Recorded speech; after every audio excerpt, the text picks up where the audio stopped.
هيرو هندوستاني أما فيلم كهيرو هندوستاني ومد كمية أفلام الصومال القارئ أدو حسين داوشديسا waxaa 26 sano laga joogaa waqtiga uu soo baxay filimkan waxa uu soo baxay maanta oo kale 23 Oktoobar sanadii 1998 hadda waxaan la wadaagi doonaa xog iyo xaqiiqooyin u gaar ah filimkan balse intaan u gudagalin muuqaalkayga waxaan ka codsanaynaa janaal ku soo biirto muuqaalka dad ka shalaag inoo saartii share garay oo la wadaaga asxaabtaada soo dhawaada saaxiibayaal ko saaxiibkayga uu sabuuq la dhahay adeeg isoo diray London awadi dhan waa baba weyn ما أقول ماشي اسمه كتوك سبا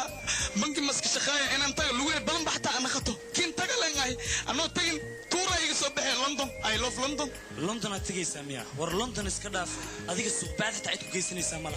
ما فهم تركي أيوة سمي الكوليست واحد فيلم كان هيرو هندوستاني معنى هان وحويان جيسي ودنيا وحوجامي كأرجاد ورزي نمرات شرطكر بريش راول قدرقان شكت كابور رجال كنادورا waxa uu soo baxay filimkan maanta oo kale 23 Oktoobar sanadii 1998 lacagaha lagu qarashiyay waxa lagu sheegaa ama lacagaha lagu qarash gareeyay waxa lagu sheegaa 2.75 karoor waxa uu keenay lacag dhan 1.94 karoor taas oo ka dhigan natiijahan inuu noqdo filim flop ah ama filim guul dareysta saaxiibayaal markaan ayna filimkan iyo xaqiiqooyinka laga diiwaangeliyay hal ilaa ayaan ka eegi doonaa filimkan xaqiiqadu horeysay filimkan in kala wadaagi doono waxa weeyaan xalliya filimkan waa filimkii afraad ee uu sameeyay jilaaga lagu magacaabo Arshad Warsi ama Hero Hindustani xaqiiqooyinka waxa qayb ka ah filimkan waxa la sheekay aan waxa laga soo minguuriyay film lagu magacaabo Bukitmar kaas oo soo baxay sanadii 1974 filimkaas waxa hogaamiyalkooda ahaayeen Dalamadar iyo sidoo kale tiijadii bariisamaadka caanka ah ee Zara Banu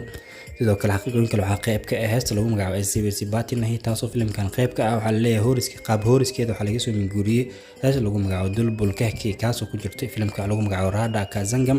filimkaasi waxa uu soo baxay sanadii 1992 waxaana hogaamiyalkooda ahaayeen Juwi Jalwa sidoo kale Govinda saaxiibayaal xaqiiqooyinka ugu dambeeyay filimkan aan kala wadaagi doono waxa weeyaan waxa la filimkan waa filimkii ugu horeeyay ee isla sameeyaan ama iskala shaqeeyaan atrishada lagu magacaabo Namrata Sharatkar iyo sidoo kale aktarka lagu magacaabo Arshad Warsi